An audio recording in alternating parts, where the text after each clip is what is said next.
Welcome to Becoming Limitless. This is the podcast for entrepreneurs who want to optimize their brain and their body with biohacking. I'm going to teach you how to eliminate brain fog and upgrade your health so you can have more productivity, energy, and growth in your business. I'm your host, Tanessa Shears. Let's jump in. Welcome back to the Becoming Limitless podcast. I have an episode that I am really excited to share with you today because it is exploring the fundamentals of my Becoming Limitless framework. So if you listened way back in episode 1, I gave you an idea of like the overview, meaning the big areas. But I often find that I'm noticing there are a lot of entrepreneurs that fall into two of these main three categories. So category number 1, they are just completely focused with their work. They are the type of entrepreneur that is sleeping 4, 5, 6 hours per night. They are just kind of grabbing whatever food is handy. Think things like Honey Nut Cheerios or ramen or, pasta. And they haven't worked out in ages. Like it might even be more than a year since they can remember the last workout, and they're usually clocking in somewhere between 2,000 to 4,000 steps per day, meaning they're spending most of their day sitting. So I find that there are a lot of entrepreneurs that have let their business take the front seat and their health has completely taken the back seat. Now, there's also a second group of entrepreneurs that these, like I said, are the two groups where most of us are falling into. That second group is, kind of working on their health. They kind of cherry pick the health habits that they think would work best. Like they'll eat well some days and then fall off on the weekends and get back on Monday, and they'll work out really hard for a couple of weeks and then fall off, and then they'll develop a nighttime routine, and they'll have a great sleep for a couple nights in a row, and then they will end up staying up till midnight 4 nights in a row watching Netflix. These are the main types of entrepreneurs. Like there is another group. That third group are the entrepreneurs that are optimized, and they know that their health is completely related to the productivity, energy, and growth of their business, meaning how clear their brain is and how sharp their brain is completely relates to their energy, and your energy is what creates your productivity. If we want to be able to grow and scale our businesses faster, we have to be optimized and operating at peak capacity. So what I think would be most useful when I sat down this morning and I was like, what would be the most effective thing to teach you guys today? I was like, you know what? A step-by-step system on what to implement first so that we don't get overwhelmed, because there's like a ton of things to implement. And like I said, most of us are just picking something based on what we should be doing or what we think we should be doing. We half execute them and we wonder why nothing seems to get us the results we want. So I'm going to be taking you through what I call my entrepreneur's optimization ladder. Think of it like this. Picture a ladder in front of you. There are going to be 6 rungs on this ladder, and they are going to be different levels of entrepreneurial optimization, meaning we have to make sure we step on the rung on the bottom and make sure it's stable and develop a good foundation before we step up to the next rung on the ladder. So I want you to think of this as a progressive step-by-step implementation episode. And it's not just going to be one episode. This is actually the first of a 2-part series that we're going to be doing together, because I just don't think I could fit this all into one episode without making it really, really long. I mean, I always like to chat and I always like to tell you guys stuff and throw in some fun stories, but I just think that this will be better served broken into 2 parts. So like I said, it's taken directly from the Becoming Limitless framework that I do with my clients, and I'm turning it into what we call, like I said, the entrepreneur's optimization ladder. And it's going to teach you how to execute a full brain and body upgrade without skipping a single step. So in this specific phase, the next 3 phases that we're going to be talking about today are all about optimizing your body. In part 2, which is going to come next week, we're going to be talking all about optimizing the mind. So this is exactly where you need to be and exactly where you need to start. So you might find that you're doing bits and pieces from different rungs on the ladder. So what I want you to do is have an honest look at what you are currently doing and where you fit in this entrepreneurial ladder. If you find that you're doing bits and pieces from everything, pause and let's go back to the very first rung on the ladder and start there and make sure you are fully consistent and executing before climbing up one more step on the ladder, which will be the next set of habits to incorporate. So it's about developing consistency before rushing to the next step. This is the framework and usually the order of things that I take my clients through, because I find I put the things that are going to create the most dramatic change at the beginning, especially when it comes to optimizing our body, so that we have the energy to do the mindset work that will come next. This is going to be the perfect episode to bookmark and come back to over and over again, because as I'm going to be giving you my Becoming Limitless framework here, this is constantly changing because there isn't just one way to do this. I'm always learning and expanding my knowledge and improving this process. So it is always being edited and modified based on current research and what is working best, not only for me, but for my clients right now. And like I said, there is not one way to do this. This is just the way that I have found has created repeatable success with my clients, with myself. So take what you love, leave what you don't, and let's jump in. So I'm going to answer a question right off the bat that we need to make sure we're covering. It's how the heck do I know how much time to spend in each phase? So in my work with clients, I spend at least a month or so in each phase or on each rung of the ladder before moving on. So when you're listening to this today, you could take detailed notes, write down all the action steps I do, and craft your own 6-month program for this. That's my goal, because what I want to do is give you an overview of all 6 rungs of the ladder. It's kind of like if you were to sit down and do a puzzle. I'm showing you the picture on the front of the box. I'm showing you what the whole puzzle looks like, but we don't go and work on all the puzzles, all the different spots in the puzzle first. You start first. Some people flip over all the pieces first so that they're all face up. Then maybe you'll do the edges first, and then maybe you'll group them by color. And there's usually an order to doing a puzzle. That's not that there's a right way or wrong way. It's just usually more effective if we follow a system. So think about this. I'm going to be showing you what the picture on the front of the box looks like with these 6 steps. And then we go to work, working one bit at a time as we're putting this puzzle together. So there's no time limit on each part.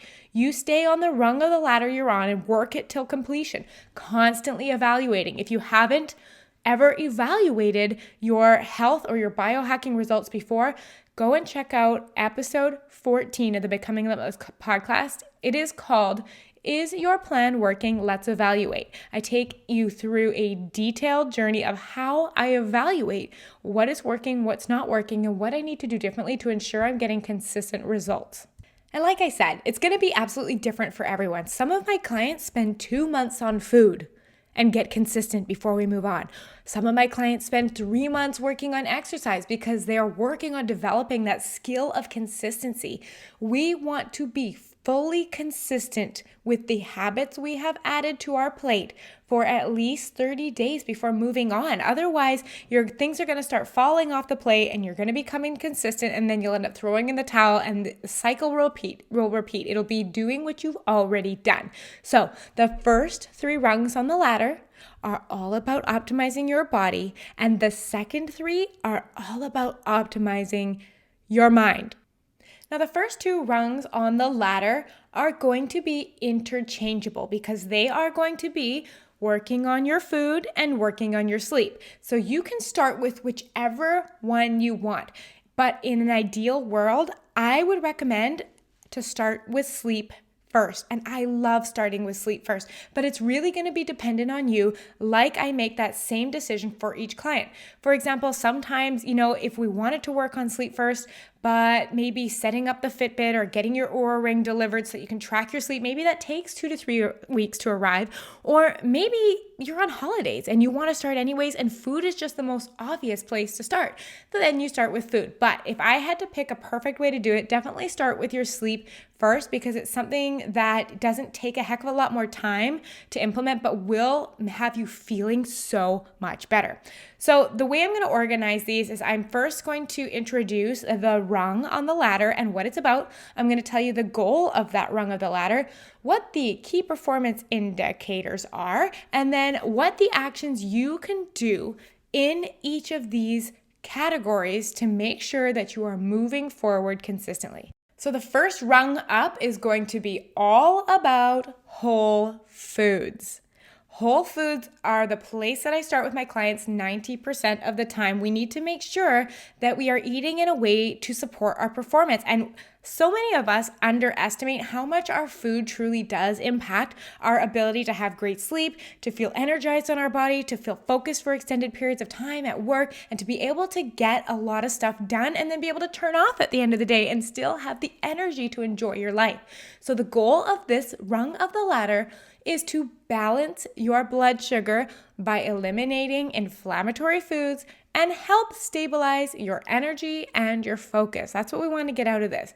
So here are your key performance indicators. And what that basically means is these are the things we want to be consistently hitting day in and day out to make sure we are getting results. So number one, we are looking at asking ourselves, am I eating whole foods a minimum of 90% of my meals each week and always on work days?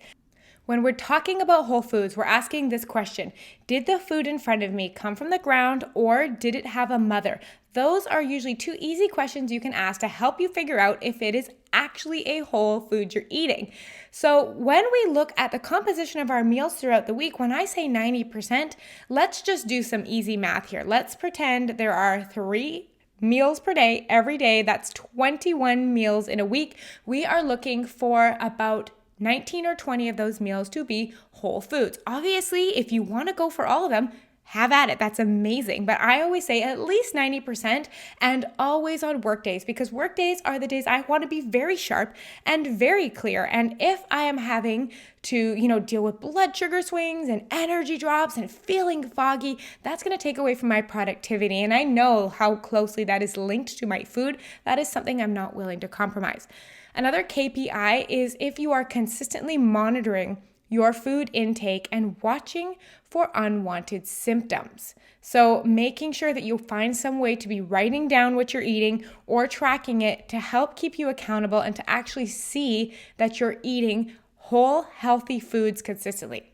Another KPI is, are you able to go from 5, even 6 times per day of eating down to 3 times per day?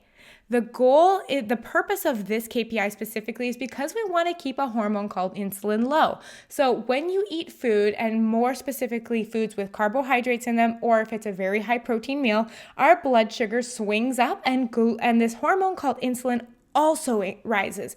So what that prevents us from doing is tapping into body fat as fuel. So we not only want to do that to be able to have a healthy body composition, but keeping blood sugar low reduces levels of inflammation. So by doing that, I always recommend, let's take out all of the snacks, because snacking is usually an emotional decision if you think about it. We're either snacking at our desk because we're bored, or we're procrastinating and we just want to wander over to the fridge. So I really want you to ask yourself, am I eating out of hunger, or am I just bored or experiencing some other type of emotion? If the answer is bored or emotion, that is not a necessary meal. If you are actually hungry, the question I'd rather ask instead is, how can you make the previous meal more satiating? Do you need to be eating more food? Do you need to be eating more fiber, or add more fats, or add more proteins?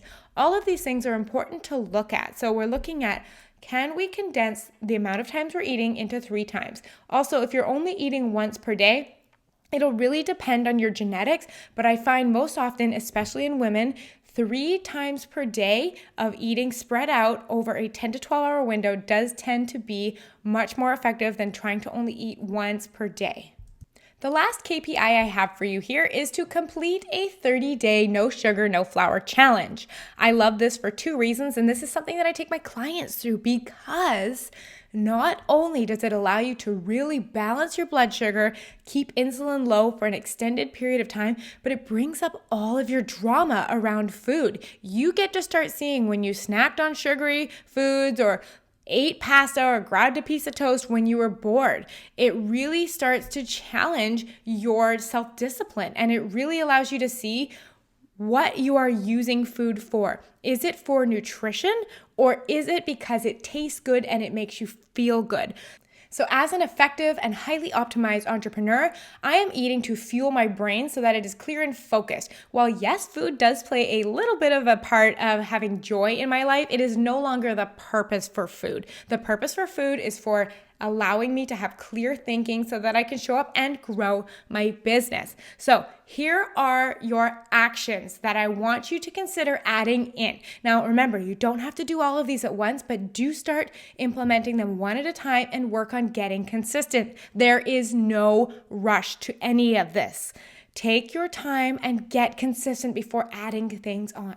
So here are some actions. I've got 4 of them for you. Number 1, you're going to every day write down these things: the time, what you ate at that time, how much you ate of it, and any unwanted symptoms that popped up after, like joint pain or headaches or bloating or gas, or if you got a rash that came out, anything unusual. And I want you to start watching for trends. Number 2, look up whole food recipes so you know what you're going to be eating ahead of time. This is a great option to be able to try foods that you've never eaten before, or look up a new recipe, or try a new style of cooking. This will really allow you to be more excited about what you're eating because you're invested in the process again. Action number 3, I want you to set up a meal planning system. So this looks like knowing what days of the week you're going to cook, how many recipes you're going to need to prep ahead of time, what days of the week you're going to cook, when it's all being prepped. Those are all things that you need to decide and implement ahead of time.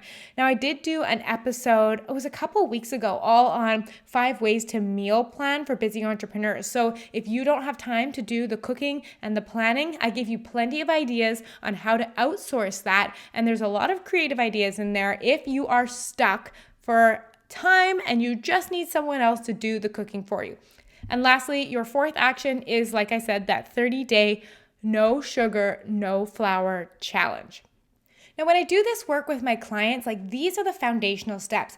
I have advanced concepts that I do teach them, like protocol cycling and food for brain optimization. And these are advanced concepts, but they are not what will move the needle the fastest and get you really going. So in most cases, I will go through these base steps and I will circle back to these concepts once you've been mastering the main goal of just eating whole foods. And we've made it through some of the other topics that I know will have more of an impact than just staying focused on the minutia of eating just a little bit healthier. I like to move on to things like sleep and movement and stress and stuff like that, because they overall will help you much more than spending a couple weeks tweaking foods here and there. So what are some of the roadblocks that you might come across when you are working on this particular rung of the ladder? Well, cravings I know will be a big one, especially if you do the 30-day no sugar, no flour challenge. Part of this is practically like doing a dopamine detox, meaning your body has to get used to not having that short-term hit of sugar all the time in your bloodstream. So you'll probably go through that first 2 weeks where you'll probably feel a little moodier, or you'll probably feel like you're craving food all the time, but that does subside. You just have to make it past that first 2 weeks. Another roadblock that comes up is short-term thinking like, it doesn't matter, I'll just eat this now and I'll start again on Monday, not knowing that this is having an impact long-term. Another roadblock is the unwillingness to feel uncomfortable, because that's what's going to happen when you make any of these changes. Your brain wants efficiency. It wants to keep things easy. It wants to seek out pleasure. It wants to avoid pain. And by changing things that your brain thinks are already working, you're going to feel discomfort. And I want you to expect this and to welcome it in. This is not a sign to quit or a sign something has gone wrong. It is part of the process. Another roadblock I see is when clients try to blend different diet types and make all of these hard rules, meaning they want to take a couple things from keto and a couple things from whole foods, but also be able to, enjoy sugar on the weekend. And they try to blend all of these things together without really having an understanding of the purpose of what they are doing. And they just get confused. There are too many things they think they should be doing, and it becomes overwhelming. So they just stop. Keep it simple. Whole foods. Did it come from the ground or did it have a mother? That is your focus 90% of the time. The last roadblock I see is when clients don't write down what they are eating. You have no way to track what food is causing unwanted symptoms or slowing you down or giving you brain fog, because likely you can't remember what you had last Tuesday for lunch.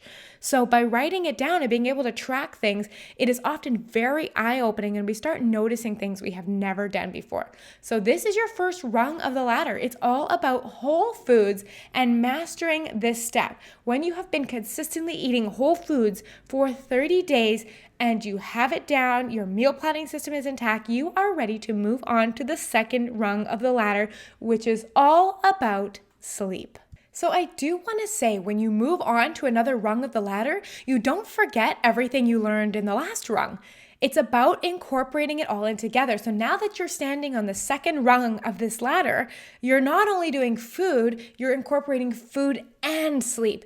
So you're always adding things as you run up the ladder. You are getting more skills and incorporating more habits as you go along. So let's talk about sleep. You're going to need some type of sleep tracker to measure. My recommendations are either an Oura Ring, a Fitbit, or a Garmin watch. And having worked with a lot of clients, I can tell you that these devices appear to be the most accurate, meaning their measurements are the most consistent. They are the most often within ranges that make sense. So for example, I've seen some devices that say, oh, we got 70% deep sleep last night, when the ranges we're working for are 15 to 20%. So 70% just seems so out of left field. So that really tells me that these trackers might not be as accurate as we need them to be. So like I said, if you want something that is budget friendly, get a basic Fitbit Inspire 2 heart rate model. These are super simple. They go down on sale for like 60 American dollars. And they're a great option to add to your toolkit. If you want something fancier, you can get one of the Oura Rings. They run upwards of around $300 US. And if you want something middle of the road, you can always look at Garmin as an option, but these things are non-negotiable, because I always explain that the idea of tracking your sleep is as important as knowing what's in your bank account. So imagine this. Imagine you had no idea what was in your bank account, and you had to go to the mall and buy something, but you don't know if you can afford it, because you don't know if there's $2 in your bank account or $200 or $20,000 in your bank account. You'd have a rough idea, kind of, but after a little while, you'd just be taking a total guess. That is what I believe when it comes to tracking your sleep. Tracking your sleep allows you to actually look in to your brain and see what was going on. The same way like online banking allows you to see what's in your bank account, a sleep tracker allows you to see how your sleep is. And this is going to be important, because if you're going to make any changes, you need to be able to measure that it is effective. Now, like I was saying, most of these changes you can make without a sleep tracker, but how will you know what to continue spending your time on and what isn't working for you? The only way you can tell is by measuring. So the goal of this whole rung of the ladder about sleep is to have high quality sleep and be following a consistent sleep and wake rhythm and be hitting your sleep target. So let's talk about KPIs. When I'm looking at my clients' sleep numbers over on their spreadsheets, I'm looking for a couple things. I'm looking for, are we getting 7.5 hours per night of time spent asleep? Not time in bed, time spent asleep. So the difference is time spent in bed usually does not account for the time it takes you to fall asleep, all the time tossing and turning during the night, or when your brain starts to wake up in the morning. I want to see how many hours is your brain actually asleep. Episode 2 is all about this of the Becoming Limitless podcast, so definitely head there if you need to brush up your knowledge on circadian rhythm, sleep opportunity, and time asleep. The next KPI we look at is the quality of your sleep. So we ask you, are you getting 15 to 20% of the time you spend asleep in deep quality sleep? Are you spending 20 to 25% of your night dreaming? Is your sleep efficiency at least 90%, meaning of the time you're in bed, are you sleeping at least 90% of that? And lastly, what's your sleep latency like? How long is it taking you to fall asleep? We're looking at an optimal window of 5 to 20 minutes. Episode 3 is a really good resource for you if you want to dive deeper on all things to do with quality of sleep. The third KPI is establishing a wind down routine. Do you have something written out that you follow every single night that is setting you up for amazing sleep. So for example, if you go back to episode 4, it's all about like CEO night routine biohacks. It's really how to create that perfect wind down routine that sets you up. So the KPI is, do you have this in place and are you following it? The last one is your bedroom biohacked? There are so many great things that you can do to your bedroom to help you sleep better. And episode 15 is all about biohacking your CEO sleep sanctuary. So the KPI is, have you biohacked your bedroom? Now, let's go on and talk about the actions you can do to start improving your sleep. Number 1, start going to sleep and waking up at the same time every single day. This is called a circadian rhythm reset. This is so fundamental for enhancing the quality of your sleep and really clearing out brain fog and making sure you are having adequate recovery from your day. I always recommend hanging in there with this circadian rhythm reset and going to sleep and waking up at the same time, even on weekends, for at least 3 weeks. That's usually the point at which we start noticing that your body is starting to settle into this rhythm and you're naturally getting tired at the right time and you're naturally waking up without that alarm clock. This is a beautiful place to start. Number 2, biohack your bedroom. So there's all kinds of things you can do here, like the hand test. When you're laying in bed tonight, put your hand in front of your face, 6 inches. Can you see it? If you can see it and the lights are out, that means there is ambient light coming in either from outside or from a device or an LED lit up in your room, and we need to make sure that we black out your room. It needs to be dark enough. There's things you can look at like temperature and humidity and quality of your sheets. There are so many great things, and just a couple weeks ago I did an episode all on biohacking your pillow, which funny enough can be one of the things that can make the biggest difference in the amount of time you spend tossing and turning every night. So biohack your bedroom is action number 2. Action step number 3 is going to be to create your 30 to 60 minute evening wind down routine and follow it nightly.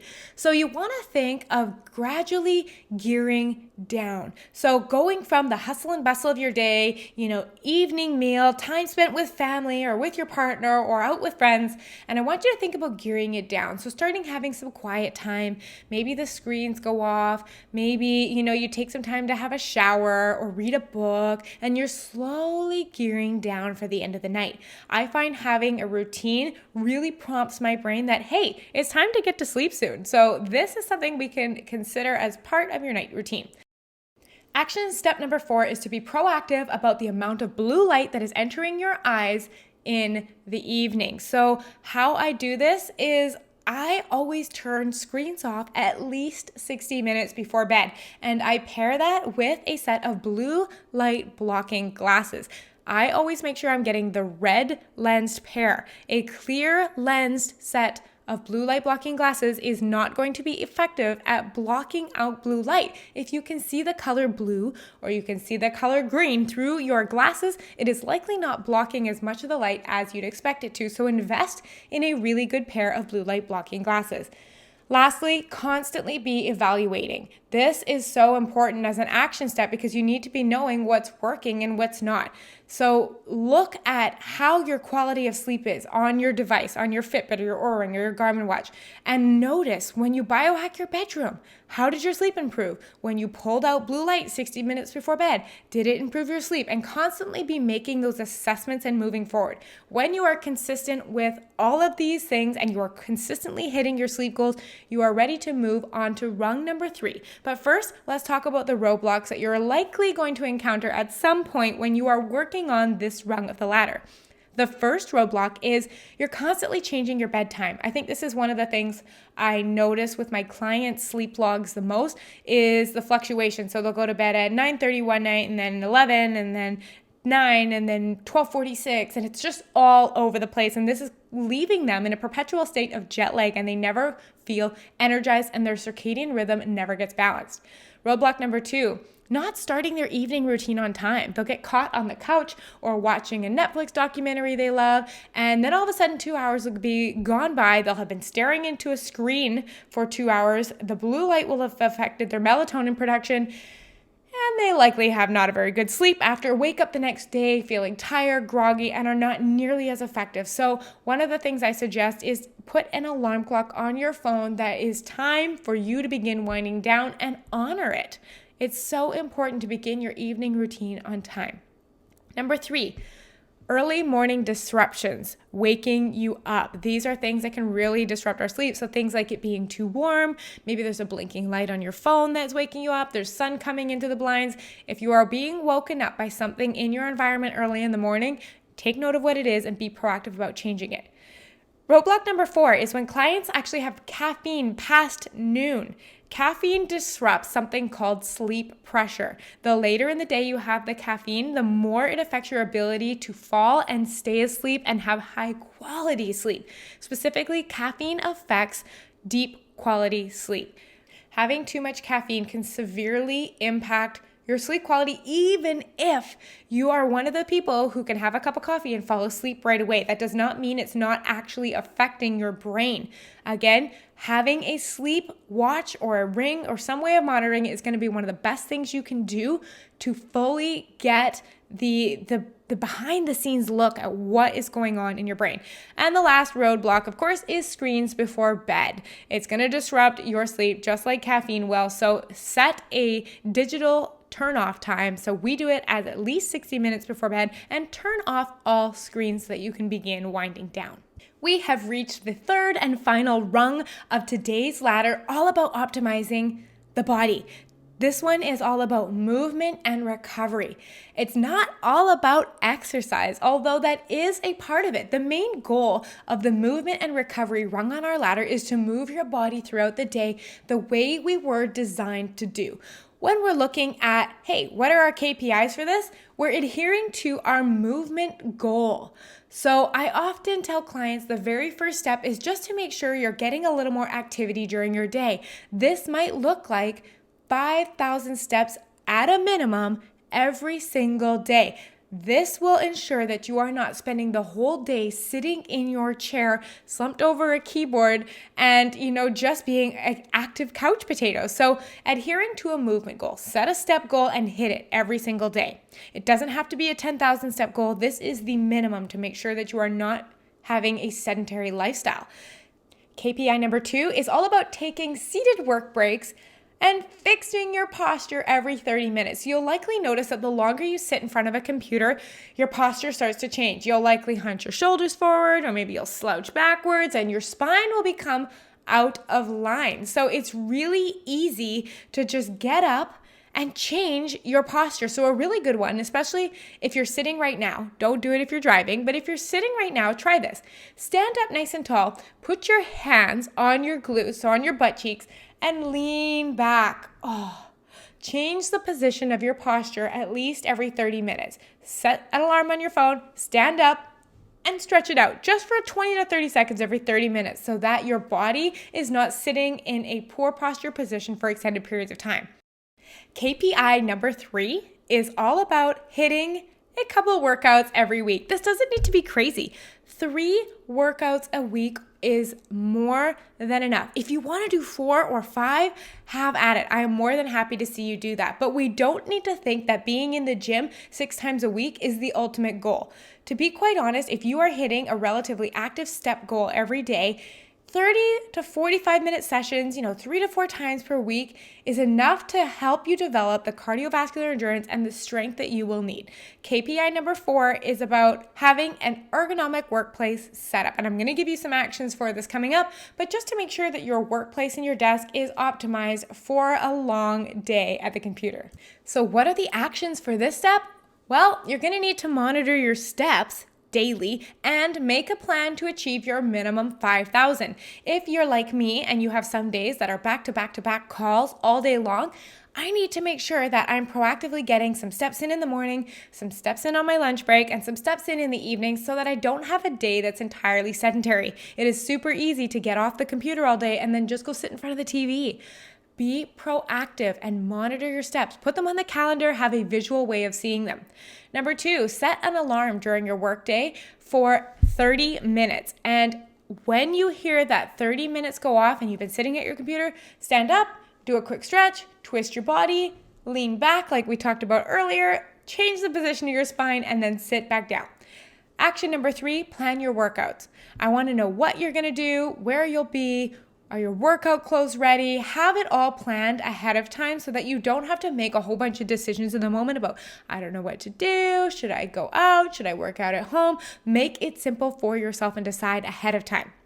Number 4 is your desk setup. It's super easy. Just go on YouTube or Google and Google like proper desk ergonomics. There's certain things that you're going to want to have in place. For example, you're going to want your keyboard to be just below elbow height and the top of your monitor level with your eyes or your forehead. This prevents you from hunching over if your screen is in the wrong position. So there are just general things that you can pick up through a quick Google. Make sure you give your office setup the upgrade so that you're spending your day sitting with the correct posture.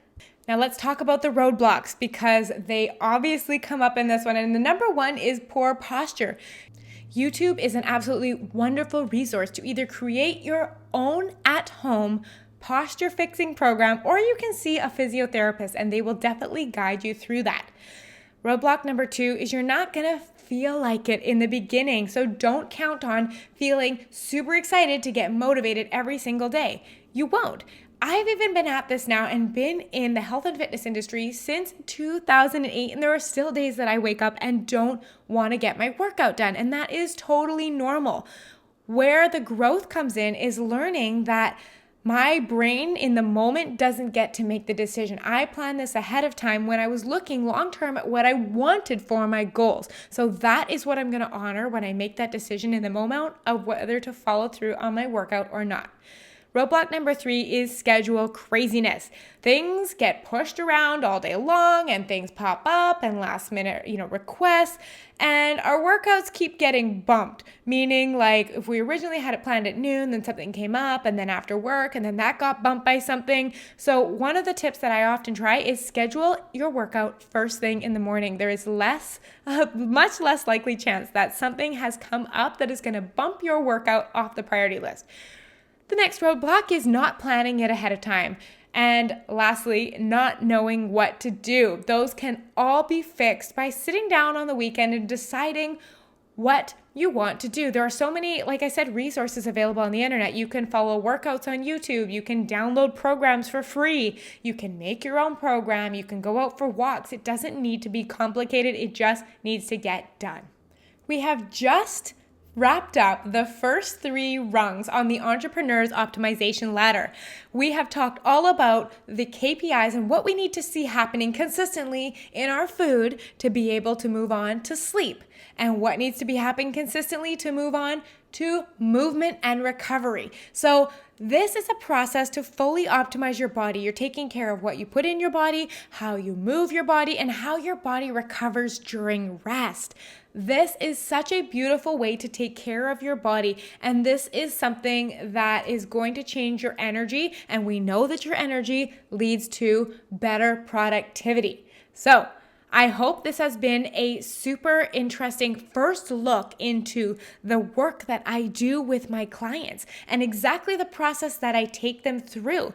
The nice thing is when you work with a coach, whether it be me or someone else, you have someone holding you accountable, meaning that, when your day gets crazy or you don't know how to plan something in, or you just want someone to tell you exactly what to do, that is the job of a coach. So that it's like outsourcing your brain and body optimization to someone else. So you can keep your energy focused back in your business. That's basically what I do. I am the one going through the food journals and the sleep logs and watching the movement journals and making sure that we are hitting our KPIs before moving on. And if we're not, that's a great place to open a discussion and start talking about, hey, what's going on in this category? What do we need to be doing differently to make sure we're hitting it? Did we set a goal that fits with your lifestyle?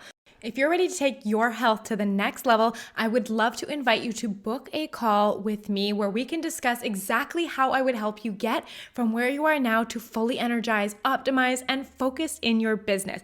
You can either reach out to me directly on Instagram or head to tanessashears.com/workwithme to book your consultation call and talk about working together. So, I want you to identify where you might be in this entrepreneur's optimization ladder and start there. You have the action steps, you know what you need to be achieving.